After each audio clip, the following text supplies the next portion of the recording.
Wally Miller, a Somerset County coroner, told the Houston Chronicle, "It looked like somebody just dropped a bunch of metal out of the sky." In the Washington Post, "It looked like someone took a scrap truck, dug a 10-foot ditch, and dumped trash into it." And as for the passengers, "I stopped being coroner after about 20 minutes because there were no bodies there." In the Pittsburgh Review, "I have not, to this day, seen a single drop of blood. Not a drop." It would seem that, on one day, for the second time in history, an entire plane, along with its passengers, disappeared upon impact. There are no signs of any survivors at the site of a Nigerian plane crash. That is the word from the Red Cross, which has a representative on site. The first pictures of the crash scene show a large crater with the Boeing 737 broken into small pieces. The plane crashed shortly after taking off from Lagos in a heavy storm. The flight was going to the Nigerian capital of Abuja and was believed to be carrying some senior Nigerian officials. So if Flight 93 didn't go down in Shanksville, then where? You ready for this? Cleveland. At 11:43 on September 11th, WCPO, a local TV station in Cincinnati, Ohio, reported that 2 planes landed at Cleveland Hopkins Airport due to a bomb threat. United Airlines identified one of the planes as Flight 93. Are you confused? Well, it gets better. Check it out. At approximately 10 a.m., Cleveland Hopkins Airport was evacuated amidst rumors that a hijacked plane was going to land. Passengers had to leave, but couldn't drive. They had to walk or hitchhike. Buses weren't allowed to leave. People were sent home. According to Associated Press and local Ohio papers, one plane landed at approximately 10:45. But Delta Airlines confirmed that their plane, Delta 1989, landed in Cleveland at 10:10. Therefore, Flight 93 landed at Cleveland at approximately 10:45.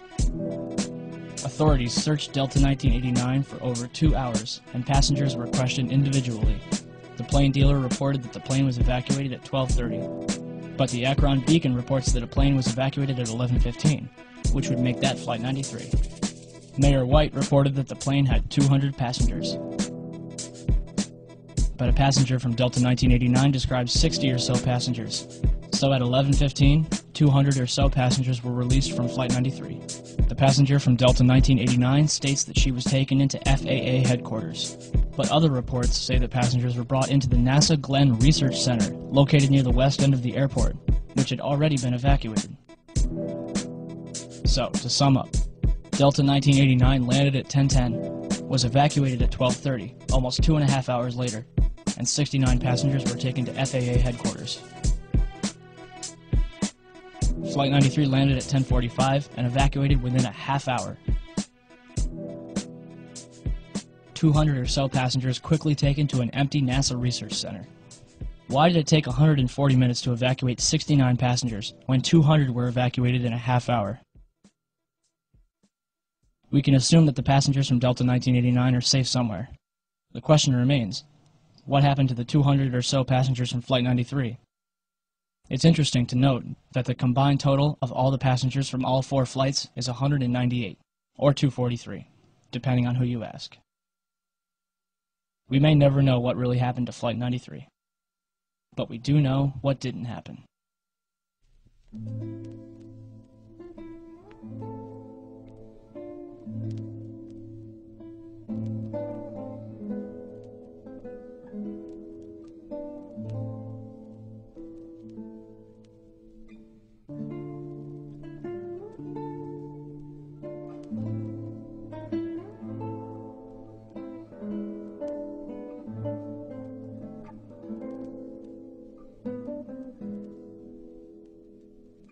Whenever this evidence is presented to people, you'll usually get one of many different questions.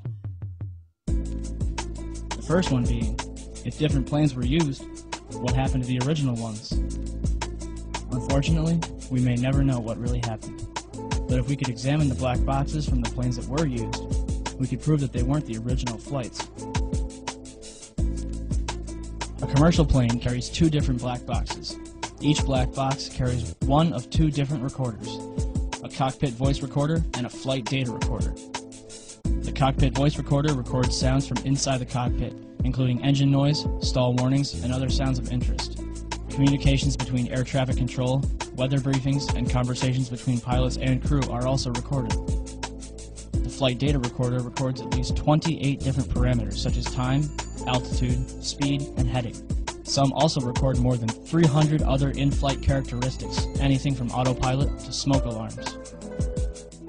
The recorders themselves are made from the most impervious metals known to man, and the information is recorded along with date and time and spooled into a continuous roll. Any damage that is done to the roll is done to the outside, as opposed to the inside where the data is. The 9/11 Commission says that CVRs and FDRs from American 11 and United 175 were not found. Yet, the FBI claims to have found the passport of Satam al-Sakami, which managed to fly out of his pocket, through the explosion, and onto the streets of Manhattan below. So, 4 different black boxes, made from the most resilient materials known to man, were destroyed. Yet, a passport, made from a fragile material known as paper, managed to survive? Who writes this stuff? Ted Lepatkowitz, spokesman for the National Transportation Safety Board, told CBS News that it's extremely rare that we don't get the recorders back. I can't recall another domestic case in which we did not recover the recorders. Turns out Ted's right. Nicholas DeMasi, a firefighter who helped the recovery efforts, claims in the book Behind the Scenes, Ground Zero, "At one point, I was assigned to take federal agents around the site to search for the black boxes from the planes. There were a total of 4 black boxes. We found 3. I guess it all comes down to who you'd rather believe." FBI Director Robert Mueller said Flight 77's data recorder provided altitude, speed, headings, and other information, but the voice recorder contained nothing useful. And Donald Rumsfeld said the data on the cockpit voice recorder was unrecoverable. As for Flight 93, it was the only flight where the cockpit voice recorder was recovered. It was played for the families in April 2002, but not before they signed an agreement saying that they wouldn't talk about it. They couldn't even take notes. And for some reason, the last 3 minutes of the tape was unaccounted for.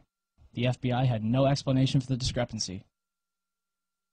Why would the 9/11 Commission tell us Flight 11 and 175's recorders weren't found? Why would Robert Mueller tell us that there's nothing interesting on Flight 77's? What's on the last 3 minutes of Flight 93's cockpit voice recorder? These are vital questions that need to be answered. It's an interesting postscript that Flight 93 was spotted on April 10, 2003 at Chicago's O'Hare Airport by David Friedman, a United Airlines employee who records all of his flights. The tail number, N591UA, was spotted on Flight 1111, a United Airlines 757. And according to the FAA, both N591UA and N612UA, Flights 93 and 175, are still valid. But Flights 11 and 77 are listed as destroyed. Not to mention that they were not even scheduled to fly on September 11th. Next, what about the cell phone calls? For starters, the calls themselves are extremely peculiar. Most of them are only a couple sentences long before the callers end the conversation, only to call back later. Flight attendant Betty Ong allegedly placed a call from Flight 11, according to the 9/11 Commission. Although the conversation lasted 23 minutes, only 4.5 minutes was recorded. What is your name? Okay, my name is Betty Ong. I'm number 3 on Flight 11. Okay. And the cockpit is not answering their phones. And there's somebody staffed in business class, and we can't breathe in business class. Somebody's got mace or something. Okay. Our number 1 got stabbed. Our purser is stabbed. Nobody knows who's stabbed who, and we can't even get up to business class right now because nobody can breathe. Our number 1 is stabbed right now. Okay. And our number 5, our first class passengers, our first class galley flight attendant and our purser has been stabbed. And we can't get the cockpit. The door won't open. Does Miss Ong sound like a woman on a hijacked plane who just saw 3 people murdered? Why is nobody in the background screaming? Flight attendant Madeline Sweeney allegedly talked with the ground manager Michael Woodward for 25 minutes. She describes 4 hijackers. The FBI says there were 5. She says the hijackers were in rows 9 and 10. The FAA says they were all in row 8. Near the end, she screams, "I see buildings. Water. Oh my God!" Madeline was a flight attendant out of Boston for 12 years. I think she would have recognized Manhattan. A man claiming to be Mark Bingham called his mother Alice, who is visiting his sister-in-law. The caller says, "Mom, this is Mark Bingham. When was the last time you called your mother and used your full name? I just want to tell you that I love you. I'm on a flight from Newark to San Francisco, and there are 3 guys on board, and they say they've taken over the plane, and they say they have a bomb. I'm calling you from the airphone." And then, "You believe me, don't you, Mom?" "Yes, Mark, I believe you. Who are these guys?" Then he was interrupted by someone who was speaking in a low-toned male voice, speaking what sounded like English. After 30 seconds of muffled sounds, the caller repeats, "I'm calling you with an airphone." His mother asks him again, "Who are these guys?" After another pause, he returns and asks again, "You believe me, don't you, Mom?" There was another pause, and the phone just trailed off. To date, none of these calls, except for Betty Ong's call to American Airlines, has been released to the public. But to be honest, none of that matters. Why? Because none of these calls could have taken place. Key Dewdney of Physics911.net conducted some research of his own. In an experiment called Project Achilles, he took a series of cell phones onto a Cessna 172 and flew up to 8,000 feet to determine the success rate as the plane got higher. At 4,000 feet, he had a 0.4 success rate. At 8,000 feet, he had a 0.1 success rate. For 32,000 feet, cruising altitude for a commercial airliner, he calculated a 0.006 success rate, less than 1 in 100th of a chance. Don't believe me? Even American Airlines has put their foot in the government's mouth. On July 15, 2004, passengers aboard a commercial American Airlines flight were able to send and receive calls from their cell phones as if they were on the ground, thanks to a cell station that was installed into the plane. It worked great. I called the office, I called my wife, I called a friend in Paris. They all heard me great, and I could hear them loud and clear. Why would American Airlines spend thousands of dollars on this technology in 2004 when cell phones worked so well on September 11, 2001? The cell phone calls were fake, no question about it. So how is it possible to fake a person's voice? In 1999, the Los Alamos Laboratory in New Mexico revealed their voice morphing technology. General Carl W. Steiner, the former Commander-in-Chief of United States Special Operations, declared on tape, "Gentlemen, we have called you together to inform you that we are going to overthrow the United States government." Another example was Colin Powell, saying, "I am being treated well by my captors." With just a 10-minute recording of somebody's voice, they are able, in almost real time, to clone someone's speech. Steiner was so impressed, he asked for a copy. So what about the hijackers?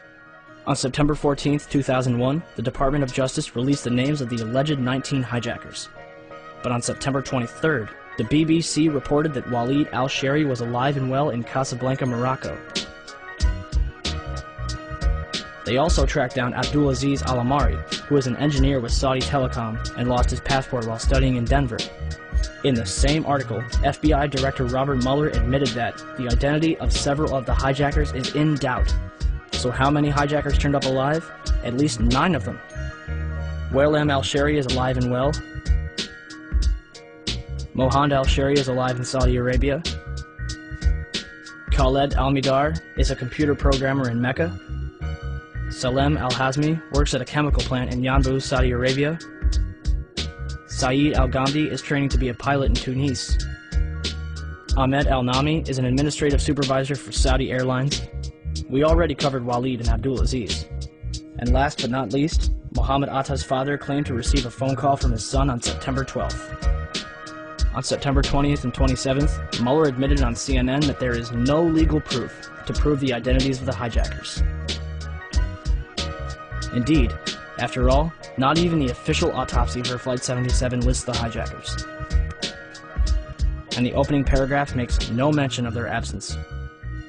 So, if there's no proof that the hijackers were members of Al-Qaeda, or if they were even on the plane in the first place, what justification do we have for bombing Afghanistan?